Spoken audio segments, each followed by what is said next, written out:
জন্মদিনে বড় উপহার পেল আর্জেন্টাইন বিশ্ব তারকা লিওনেল মেসি। মঙ্গলবার ৩৭ পেরিয়ে ৩৮-এ পা দিলেন লিওনেল মেসি।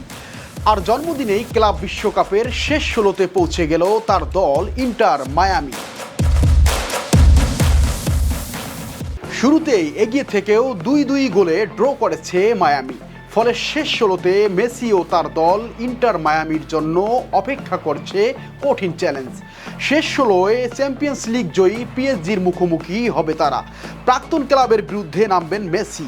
এই ম্যাচ নিয়ে এখন থেকেই উত্তেজনার পারদ চড়ছে ফুটবল প্রেমীদের মধ্যে। অন্যদিকে ইউরোপের বড় ক্লাব অ্যাটলেটিকো মাদ্রিদ ছিটকে গিয়েছে ক্লাব বিশ্বকাপ থেকে। ২০২১ থেকে ২৩ পর্যন্ত পিএসজিতে কাটিয়েছে লিওনেল মেসি। তবে সেই অধ্যায় খুব একটা সুখের ছিল না। এমবাপ্পে নেইমারদের সঙ্গে খেললেও চ্যাম্পিয়ন্স লিগ জিততে পারেননি তার দল। শেষে টিম ম্যানেজমেন্টের সঙ্গে তৈরি হয় দূরত্ব। তাই ২০২৩ সালে পিএসজি ছাড়েন মেসি। ইউরোপিয়ান ফুটবল থেকে দূরে সরে গিয়ে যোগ দেন আমেরিকান ক্লাব ইন্টার মায়ামিতে। ২ বছর পরে ফের প্রাক্তন ক্লাবের মুখোমুখি মেসি। তবে সেই লড়াইটা সহজ হবে না ৩৮ বছর বয়সী এই ফুটবলারের জন্য। মঙ্গলবার পামিরাসের বিরুদ্ধে প্রথমে ২ গোলে এগিয়ে গিয়েছিল মায়ামি। ১৬ মিনিটে তাদেও আলেনদেরের গোলে লিড নেয় মায়ামি। ৬৫ মিনিটে লিড বাড়ায় লুইস সুয়ারেজ।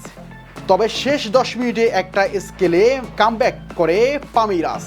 ৮০ মিনিটে পাউলিনহো এবং ৮৭ মিনিটে মেরিসিওর গোলে ম্যাচ ড্র করে ব্রাজিলিয়ান এই ক্লাবটি। এর ফলে ৩ ম্যাচে ৫ পয়েন্ট নিয়ে গ্রুপ এ এর শীর্ষে থেকে শেষ হলে পৌঁছে গেল পামিরাস। তারা খেলবে বোতাফোগোর বিরুদ্ধে। দ্বিতীয় স্থানে থাকা পিএসজির মুখোমুখি হবেন মেসিরা। তৃতীয় স্থানে থাকায় পিএসজি এর মুখোমুখি হবেন মেসিরা। ধারে ভারে অনেকটাই এগিয়ে পিএসজি। এখন দেখার বিষয় মেসি ম্যাজিকে ভর করে জয় পায় কিনা মায়ামি। দেশের নাম্বার 1 ট্রেডিং অ্যাপ নিফটি ফার্স্টে পাচ্ছেন ট্রেডিং এর সব সুবিধা, dual exchange access, company analysis, portfolio তৈরি করা সহ আরও অনেক ইউনিক ফিচারের সাথে ট্রেড করতে ডাউনলোড করুন এক্ষুনি।